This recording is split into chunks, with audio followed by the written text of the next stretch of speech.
though, this is not over. This doesn't end.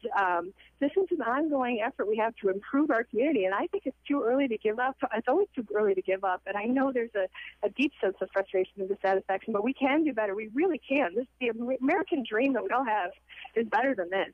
Sharna, thank you very much. I'm going to use you as an example for everybody I talk to who is down in the dumps and wants to quit. I think I can appreciate that, but it's not me. That's not my style. I think it's always too early to quit. All right, we look forward to seeing you on the ballot in Thank 2 you years. for running. Thank you. Thanks, Sharon. Have a good evening. All right, so we've got some phone calls. Let's take them. People have thoughts to share. Holding for 23 minutes, Dan in Minnetonka. Dan. Hi, Dan. Thanks for calling. Hi, just took a bite of a sandwich. I couldn't wait. I was getting hungry. We're chowing down on burritos, shame burritos right now. Nice. Mm-hmm. How can you be upset eating a burrito? I've never seen anyone sad eating a burrito. Frowning the whole time. Yeah. Dan, what do you got? You know what? It's really kind of weird. I was thinking, conservative talk radio dominates in Minnesota and across the country over the Daily Report, which I do listen to and call in and argue with them and try to be nice arguing with them. But I wonder, why is it we dominate in conservative radio, but we have so many Minnesotans who vote Democrat, and I think it's because they willfully want to remain ignorant. And the stations they listen to are really non-political, and they're really insulated, and that's the tough one. How do you get the tough but true conservative message, why that's better for a country, to all the people who have insulated themselves and will vote Democrat because they're voting for their job, because they work for government, or they vote for their union because they work for the union? See, that's the tough one. Thank you, Dan. I'm going to give my thoughts on that and run with it a little bit. How do we get a conservative message to people who don't listen to talk radio? Because, frankly, if you're under 50, you're a weirdo for listening to talk radio. And certainly if you're under 25, you're a weirdo for listening to talk radio. We try to make it as entertaining and funny. That's why we have kind of a weird morning show to attract people who don't typically listen. Some would say wacky. But it's tough. It is wacky. You know what? It's all about podcasts. It is. We're getting to that point for sure. Yep. Ball bearings. And Quick update on the national scene. CNN has just projected that Georgia has been won by the Republican Perdue in that state. That was a seat held by Saxby Chambliss. So not a pickup for Republicans, but a Republican hold for a United States Senate. What is Purdue going to have tonight to celebrate? Chicken. Boilermaker. Oh, yeah. The point...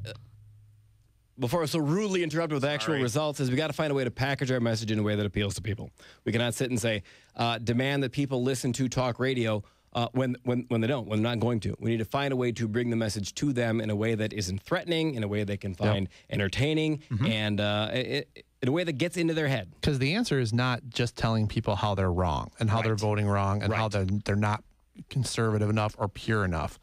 You can package conservative values in a way that are absolutely sellable and palatable by the electorate, but it cannot be through brute force. It just cannot. And it's okay to market. It's okay to take some of these and focus group and market them in a way where we're not talking about abstractions like the size of government, which we know is important, but it's also how does that message come across to somebody who cares about her family or her community or her church? I mean, the size of government is an abstraction that we need to get better about saying what is that and why does that matter? And social issues are important to all of us, and we shouldn't talk about them again until 2050.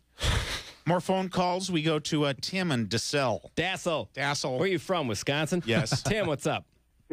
I was just going to ask a question about the governor's race there. And I think it might apply in the U.S. Senate race as well here in Minnesota. When you look at the Stuart Mills contest and how he has been painted as some kind of a rich kid, again, given everything in life and not having to earn it, our governor appears to be in the same spotlight in that regard. And we haven't used that terminology. We haven't used that tactic in running against him. Do you think that would be something effective, or would that just be taking us down a road that we shouldn't go? Say that again. I was reading a text from my wife. What was your question? I was just wondering if we use the argument, again, the attack on rich people running for office like Stuart Mills. He's been attacked because he's inherited all this money, and yet Governor Dayton. Well, here's the problem with that line of attack. Governor Dayton is going to say, "Well, I tax the rich. I am the one trying to increase the minimum wage for the poor. And it's very likely that we're going to see in the Stuart Mills III, race that didn't work. Yeah. You know? Yeah. Which is good. Which is good that it didn't work because it's baloney. I mean, if you're rich, you should have every right to run for office like anybody else. But of course, what is disingenuous is when it is the left, the party of Mark Dayton, people Mark Dayton knows, saying that being rich is a bad thing and inheriting money is a bad thing when he's their guy. Well, and from the president of the United States on down, for years, they have really focused on talking about everything in terms of the middle class, everything. And it is messaging, and it's message discipline. I mean, even Javier mentioned that when he was on the line with us, that he'd like to teach us some discipline. I'm sure he actually wouldn't like us to learn it, but it is something that the left's political machine has really mastered that we haven't in Minnesota. Yep. Thank you, Tim. Let's take Fred because he's been on hold forever as well. Fred in North Branch. Hey, Fred. Guys, hey. So I'm coming home from my second job, driving, and I find I'm speeding because I'm listening to you guys, and I get pulled over. You got pulled over listening to us? Yeah, so you guys got to pay for my speeding. Well, were you speeding through Jordan? Because I know a guy. Send it in. Address it to Andrew Lee. I guess, I think some of it's positive. It's nationwide. I'm not surprised that Minnesota voted the way they did.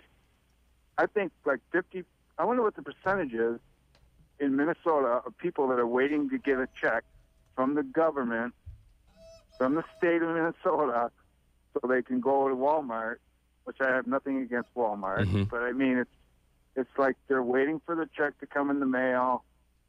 They could, as long as that doesn't get screwed up, everything is going to remain the same. Thank you, Fred. Yes, then that's part of the left's plan to get people on the dole, so they're not going to vote against getting their check. That'd be like me voting against my wife. One more break, and then we'll bring it home. Yes, we'll kind of preview what we'll talk about tomorrow morning on Up and Adam. I'm going to sob for 3 hours. And we're going to finish our shame burritos. The reports, the headlines, Al Franken reelected to the United States Senate, but it looking like he will be a member of the minority. Fox News and NBC News reporting that Mark Dayton has been reelected as governor of Minnesota. AP not yet calling that race. AP just calling the race for Scott Walker in Wisconsin. More results and reactions on our election night special here on Twin Cities News Talk, AM 1130 and 103.5 FM. Why don't county boards and city councils have resolutions on offensive movies? What's the difference between a movie and a football team? Nothing. It's all entertainment. When Jack and Ben talk, Minnesota listens.